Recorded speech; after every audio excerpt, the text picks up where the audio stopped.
औज़ुबिल्लाहि बिस्मिल्लाहिर्रहमानिर्रहीम। अस्सलाम वालेकुम व्यूअर्स। अच्छा व्यूअर्स, आज की वीडियो में हम डिस्कस करेंगे कि 8 कौन सी इस किस्म की गाड़ियां हैं कि जो आप लोगों ने नहीं लेनी। उनको हम डीपली देखेंगे कि वो 8 किस्म की कौन सी ऐसी गाड़ियां हैं जिनके आपने बिल्कुल नजदीक से भी नहीं गुजरना है। जी, वो आपको कहें ना कि आपके मत्थे भी मार दें तो वो बिल्कुल अपने गले में नहीं डालनी, क्योंकि वो आपके लिए मुस्तकबिल में वबाल जान बन सकती हैं। मुख्तलिफ सूरतों में लेते वक्त तो बंदे को पता नहीं चलता कि जी चले पैसे थोड़े हम दे रहे हैं तो आधे पैसे जो हैं वो बाद में पेंडिंग में है, बाकी वाला जब सिस्टम क्लियर होगा तो उसके साथ हम पेमेंट करेंगे, लेकिन उसमें वो वबाल जान आपकी पेमेंट भी आपके पास रहेगी और बाकी वाला कोई सिस्टम भी क्लियर नहीं होगा। तो ये 8 किस्म की कौन सी ऐसी गाड़ियां हैं जो आपको किसी सूरत में नहीं लेनी चाहिए, उनके बारे में जरा डीपली हम डिस्कस कर लेते हैं। तो व्यूअर्स, इनमें नंबर 1 पे आती है जी किस्तों वाली गाड़ी। किस्तों वाली गाड़ी आपने किसी सूरत नहीं लेनी, और स्पेशली वो किस्तों वाली गाड़ी जो कि 3-4 हाथों से होकर आई है। फॉर एग्जांपल, एक मैंने बैंक से गाड़ी लीज करवाई है, मैंने आगे थर्ड पार्टी को दे दी है, उन्होंने आगे जनाब फोर्थ पार्टी को दे दी है। इस तरह चलती हुई गाड़ी है। वो कह रहे हैं जी ये फलां फलां फलां बंदे ने गाड़ी जो है वो बैंक से लीज करवाई है, तो हम ये गाड़ी सेल करना चाहते हैं, लिहाजा इतनी जो किस्तें हैं वो पेड हो चुकी हैं, तो बाकी वाले ये डॉक्यूमेंट्स पकड़ें और बाकी वाला क्लियर कर लें। या ऐसे केसों में ये भी सीन होता है कि जी गाड़ी की इतनी पेमेंट पेंडिंग में है, वो पेमेंट आप हमें दें, हम बैंक से क्लियर करवाते हैं गाड़ी और फिर आपको दे देंगे। तो ऐसी किसी गाड़ी या ऐसी किसी झमेले में बिल्कुल नहीं फंसना जहां पे आपके पैसे पेंडिंग में हो या आपकी गाड़ी 110% क्लियर ना हो। नंबर 2 पे हमारे पास आती है लेबोरेटरी वाली गाड़ी। लेबोरेटरी वाली गाड़ियां क्या होती हैं, लेबोरेटरी कैसी की जाती है? अमूमन रोड चेक के दरमियान जो पुलिस का स्क्वाड खड़ा होता है वो रोड पे गाड़ियां चेक कर रहे होते हैं, उनको किसी गाड़ी पे शक पड़ जाता है, वो मैक्सिमम तो ये होता है कि वो उनके पास वैसे ही उधर लिक्विड होता है, वो गाड़ी के चेसिस नंबर के ऊपर फेंक के तो चेक कर लेते हैं। वो भी जिसके ऊपर फेंक दें वो गाड़ी तकरीबन मार्केट वैल्यू के हिसाब से फारिग ही हो जाती है, लेकिन उसके बाद मजीद उसको चेक करने के लिए उसको लेबोरेटरी ले जाते हैं। लेबोरेटरी में उसको चेक करते हैं दोबारा।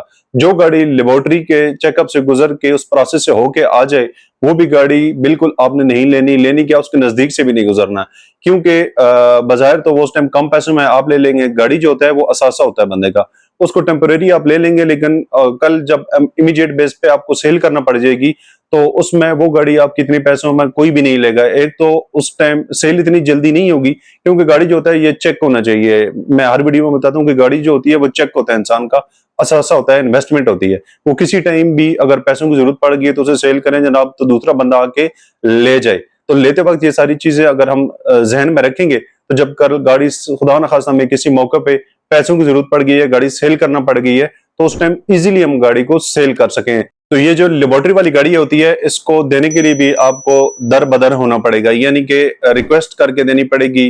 कोई खास बंदे होते हैं जो इनको ले लेते हैं, जिनको टेंशन परेशानी नहीं होती है, वरना घर रखने वाला बंदा इस तरह की गाड़ी कभी भी नहीं लेता। तो ऐसी गाड़ियां जो लेबोरेटरी शुदा हैं उनको भी लेने से जनाब परहेज क्या, बिल्कुल नजदीक भी ना जाए। तो नंबर 3 पे हमारे पास आता है विदाउट बायोमेट्रिक, यानी जिस गाड़ी की बायोमेट्रिक नहीं है, जिसका ओनर मौजूद नहीं है, वो किसी वजह से भी मौजूद नहीं है। अभी तो इजी सिस्टम शुरू हो गया, ओपन बायोमेट्रिक जो है वो आप विदाउट चालान जनरेट किए हुए ओपन बायोमेट्रिक भी ले सकते हैं। तो इसके लिए जिन गाड़ियों की बायोमेट्रिक नहीं है, ये जिनके ओनर प्रेजेंट नहीं है, वो कहते हैं कि जब गाड़ी दे रहे होते हैं कि जी का ओनर जो है वो हज पे गया हुआ है, उम्रे पे गया हुआ है या आउट ऑफ कंट्री है, तो इस वजह से जब वो आएगा तो बायोमेट्रिक दे देंगे। तो इस तरह की गाड़ी भी ना लें, क्योंकि ऐसी गाड़ियों में भी बहुत सारे मसले मसाइल होते हैं जो वक्त के साथ साथ ज्यादा पेचीदा हो जाते हैं। एनसीपी एनसीपी वाली गाड़ियां भी कभी भी किसी सूरत में न लें। एनसीपी वाली गाड़ी किसी भी जगह पे पकड़ी जा सकती है, जो आपके लिए बाहर से बदनामी बन सकती है। एवं ही खामखा के आपको थानों के चक्कर काटने पड़ेंगे, कभी पुलिस आ रही है, कभी पुलिस जा रही है, कभी इधर प्रूफ कर रहे हो, कभी उधर प्रूफ कर रहे हो। तो इससे बेहतर है ना कि आप बहुत ज्यादा वो लग्जरी गाड़ी ना लें, कोई थोड़ी नॉर्मल गाड़ी ले लें, लेकिन हर किस्म की टेंशन से वो पाक हो। यानी कि अगर एनसीपी आप एक बहुत अच्छी गाड़ी लेते हैं नॉर्मल पैसों में, तो वो आप इस सूरत में ही लेंगे ना कि जी गाड़ी सस्ती है और महंगी गाड़ी हम कम पैसों में ले रहे हैं, तो वो आपके लिए बवाल जान बन जाएगी। किसी भी जगह पे रोड चेक वाले किसी जगह पे किसी ने चेक कर ली, तो उसमें फिर होता ही है कि जो सराउंडिंग एरिया जहाँ पे बंदा रहता है वहां पे एक इमेज बंदे की जनरेट होती है, तो वो बदनामी का बायस बनती है कि जी इस गाड़ी बंदे ने, अभी लोगों को पता तो नहीं होता है कि जी गाड़ी की में एक्चुअल सीन क्या है। तो लोग ये कहते हैं कि जी गाड़ी कैसी थी, जी गाड़ी चोरी की थी, जी गाड़ी बंदे ने गाड़ी चोरी की है, मुख्तलिफ बातें हैं। तो उन तमाम टेंशनों से बचने के लिए एनसीपी गाड़ी के नजदीक कभी भी ना जाएं। उसके बाद आती है हमारी एनओसी के बगैर गाड़ी। अभी फॉर एग्जांपल मैंने गाड़ी बैंक से लीज करवाई है, बैंक से लीज करवाने के बाद मैं वो गाड़ी सेल कर रहा हूँ, बाकी गाड़ी की इनवॉइसेस वगैरह वो वाला सारा सीन कंप्लीट है, बट गाड़ी की एनओसी जो नहीं है। एक बात यहाँ पे आपको क्लियर होनी चाहिए कि बैंक जो एनओसी गाड़ी की इशू करता है, नॉन ऑब्जेक्शन सर्टिफिकेट, ये उन गाड़ियों को मिलता है जो बैंक से लीज होती हैं कि जी हमारी इंस्टॉलमेंट तमाम क्लियर हो गई है, तो इसके बाद जो है गाड़ी कोई भी बंदा बैंक से बायोमेट्रिक लेने के बाद अपने नाम पे रजिस्टर्ड करवा सकता है। जब तक वो किस्तें चल रही होती हैं उस टाइम तक जो गाड़ी का स्मार्ट कार्ड होता है उसके ऊपर लिखा होता है जी नॉन ट्रांसफरेबल, ओनर जो होता है उसका नाम लिखा होता है, आगे स्लैश डाल के बैंक का नाम लिखा हुआ होता है, एचपी भी साथ लिखा हुआ है, यानी कि हायर परचेज की गाड़ी है। तो इस तरह की गाड़ियों को जब लास्ट उनकी तमाम इंस्टॉलमेंट क्लियर होती हैं, जो बंदा बैंक से गाड़ी लीज करवाता है उसको बैंक एनओसी जारी करता है, नॉन ऑब्जेक्शन सर्टिफिकेट। उसके बाद वो बंदा जो है गाड़ी अपने नाम पे ट्रांसफर करवा सकता है। तो कोई भी ऐसी गाड़ी जिसके साथ एनओसी ना हो, बैंक से लीज हुई हो, ऐसी गाड़ी के बिल्कुल भी नजदीक ना जाएं जब तक वो गाड़ी का जो ओनर होता है वो एनओसी आपके हवाले नहीं करता। क्योंकि ये एनओसी वाले बहुत सारे इस तरह के केस होते हैं, जब गाड़ी देने का टाइम होता है जो ओनर होता है वो कहता है जी ठीक है जी गाड़ी ले लें, क्लियर है, 1-2 दिन तक, 10 दिन तक, 15 दिन तक हम आपको एनओसी जो है वो भिजवा देंगे। तो इसके लिए आप 10,000, 20,000 या 50,000 नीचे रख लें, वो बाद में जब हम आपको एनओसी दे देंगे तब दे दीजिएगा, तो बाकी गाड़ी की पेमेंट वो कर देते हैं। लेकिन एक्चुअल में होता यह है कि खुदा ना खास्ता आप जिससे ले रहे हैं उसने किसी से ली हो, आगे से ली हो, गाड़ी की किस्तें शार्ट हो, बैंक डिफॉल्टर गाड़ी हो, तो वो आपके लिए टेंशन बन जाएगी। आप कितने पैसे फंस जाएंगे, बैंक डिफॉल्ट क्लियर होते ओनर जिसने गाड़ी बैंक से लीज करवाई है उसके पीछे भागते तक आपका काफी टाइम जाया हो जाएगा और टेंशन परेशानी अलग से बनेगी। और बात वहीं पे आके खत्म होती है कि जनाब जलालत।